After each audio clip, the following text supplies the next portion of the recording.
Toni Kroos est là, les amis. Toni Kroos, l'international allemand, est là. C'est l'information du jour côté Real Madrid avec cette photo qui vient de tomber. Il s'entraîne avec le groupe. C'était la principale interrogation pour Carlo Ancelotti. Salut à tous. J'espère que vous êtes en forme.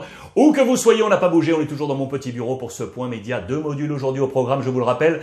Disponible sur l'ensemble des plateformes, plus en podcast. Le module Barça avec l'arrivée, ça y est, imminente de Christensen, le défenseur danois de Chelsea, la première recrue pour la saison prochaine. Et ce module Real Madrid avec, je vous le rappelle, la soirée de demain. On est à J-1.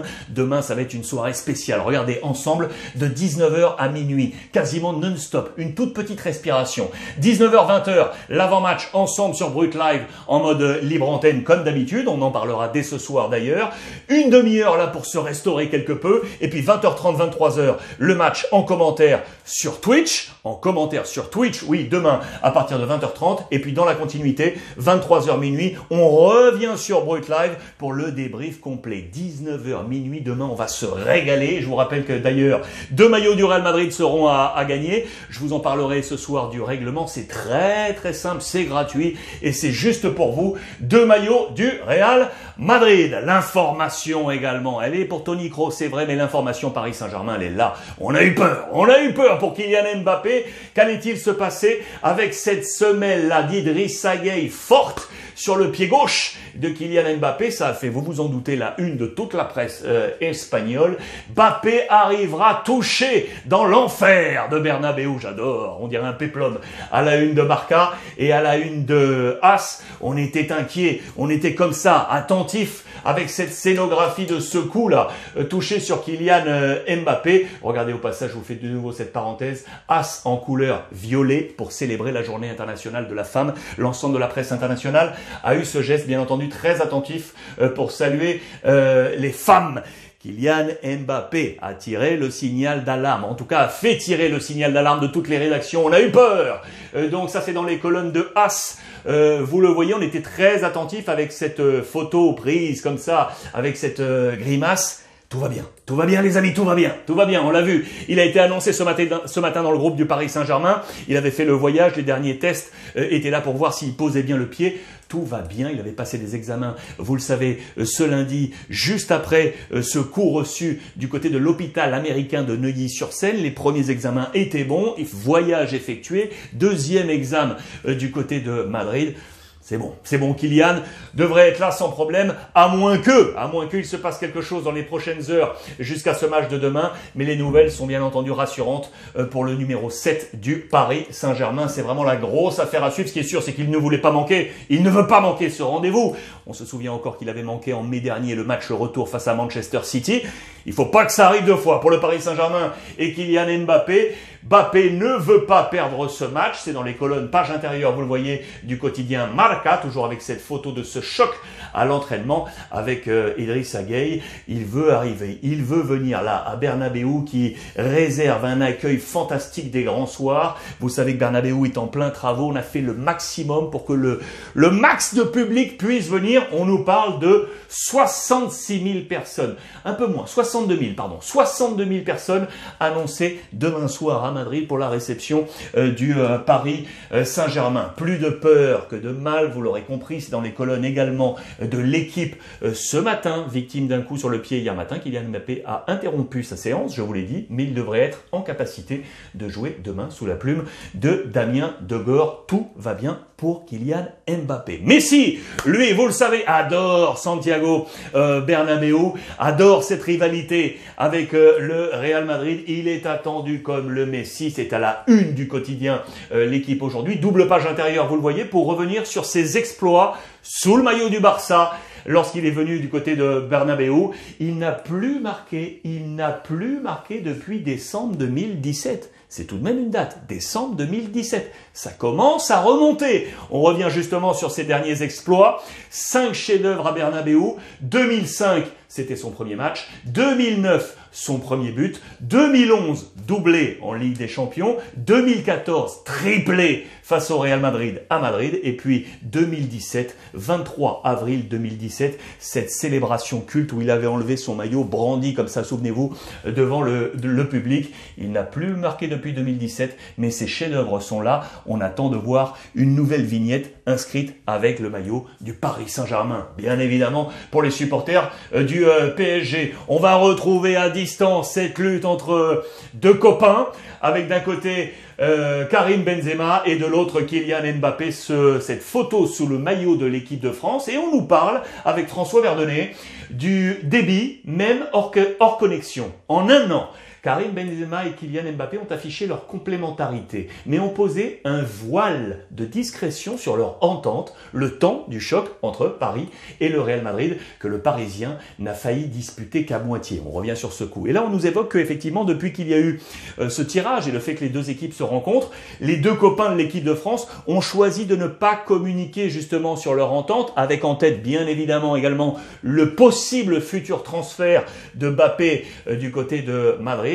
On n'a pas voulu aller sur ce terrain de jeu. Très bon papier de François Verdonnet sur cette relation et cette stratégie également de communication avant ce match entre ces deux hommes. C'est à lire donc dans les pages intérieures de l'équipe. L'information forte côté Real Madrid, je vous donc la rappelle, Toni Kroos est bien là. Il s'est entraîné ce matin avec le groupe Real Madrid. Sera-t-il à 100% pour être titulaire dans ce milieu de terrain, déjà orphelin, je vous le rappelle, de Casemiro? On partirait...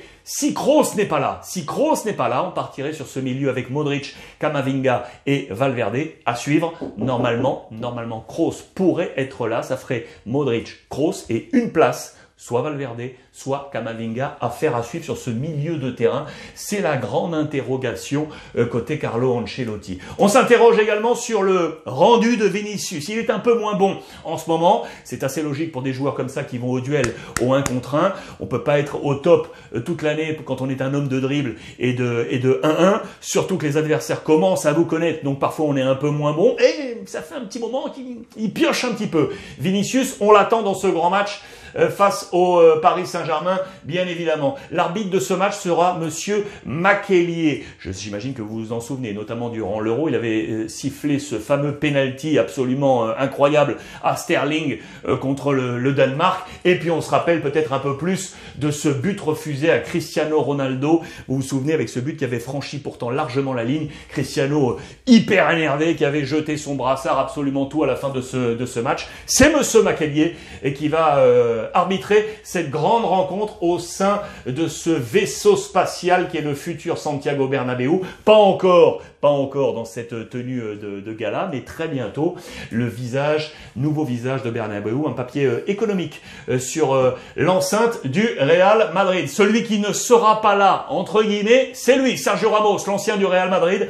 Il a fait le voyage pour apporter son expérience au groupe, une volonté également de Pochettino, mais il ne sera pas sur cette pelouse. Trop juste une nouvelle fois. On nous dit dans les colonnes de l'équipe que le Real Madrid ne pleure plus Ramos après 671 matchs officiels sous la tenue du Real Madrid. On a maintenant en tête Alaba, Militao, on a presque, non pas oublié, mais on a tourné la page. Ramos, Varane du côté du Real Madrid. Il ne sera pas là, il perd la revanche qu'il aurait aimé prendre avec le Real Madrid. Il n'a pas forcément pleinement été satisfait de sa sortie du Real, vous le savez. Il n'a notamment pas salué ses supporters à suivre, et sa relation un poil conflictuel sur la fin peut-être avec le président Florentino Pérez. Il aurait aimé rester, ce ne fut pas le cas. En attendant, il ne jouera pas ce soir ce match très attendu. Carlo Ancelotti va retrouver Paris. Oui, va retrouver Paris. Lui qui a été un homme fort de l'aventure Paris Saint-Germain.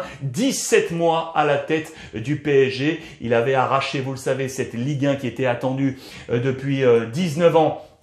Pour le Paris Saint-Germain. Il y a pas mal d'anecdotes qui sont évoquées là dans les colonnes du quotidien AS. On nous dit notamment ici que dans le cadre du 50e anniversaire du Paris Saint-Germain, il avait été notamment élu dans une enquête meilleur entraîneur de l'histoire du PSG en 17 mois. Meilleur entraîneur de l'histoire du Paris Saint-Germain. On nous raconte ces anecdotes avec notamment une élimination en coupe en 2013 où il aurait frappé dans le vestiaire dans une boîte qui était tout près d'atteindre Zlatan Ibrahimovic. Pas mal de petites anecdotes. Il revient également sur son départ. Il dit ne pas avoir ressenti la confiance qui avait été placée en lui au début de l'aventure. Il dit que les objectifs et les projets n'étaient plus les mêmes que ceux qui lui avaient été avancés, qu'on attendait des résultats immédiat, alors que lui avait envie de travailler avec le projet Paris Saint-Germain. Voilà, c'est dans les colonnes de As, à lire également aujourd'hui. Et enfin, je voulais terminer avec cet entretien, très bon entretien dans les colonnes du Parisien aujourd'hui en France, avec Achraf Hakimi,